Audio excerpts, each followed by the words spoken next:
بسم اللہ الرحمن الرحیم۔ السلام علیکم ڈیئر فرینڈ، میرا نام محمد وقار ایڈوکیٹ ہے۔ تو آج میں آپ کو لاہور ہائی کورٹ کا recently case 2026 Lahore high court page number 2128، آج میں آپ کو اس کے حالات و واقعات سناؤں گا۔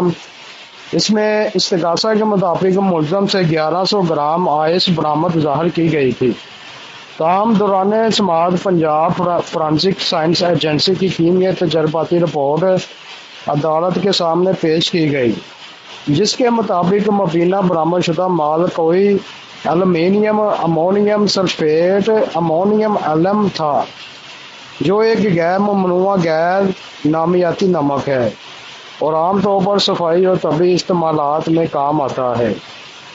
عدالت نے قرار دیا کہ جب برآمد شدہ مادہ ہی قانون کے تحت منشیات ثابت نہ ہو تو ملزم کے خلاف معقول بنیادیں موجود نہیں رہتی اور مقدمہ مزید تفتیش کا متقاضی ہے، جس کے باعث CRPC کے سیکشن 497 سب سیکشن 2 کے تحت کیس مزید انکوائری کے زمرے میں آتا ہے۔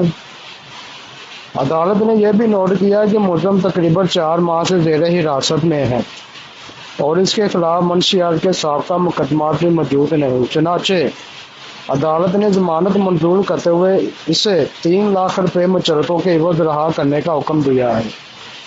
تو ڈیئر فرینڈ، آج میں نے آپ کو یہ ریسنٹلی لاہور ہائی کورٹ کا کیس ہے، اس کے حالات و واقعات میں آپ کو بتائے ہیں۔ تو میرے چینل کو ضرور سبسکرائب کرنا اور میری ویڈیو کو لائک کرنا۔ اللہ حافظ۔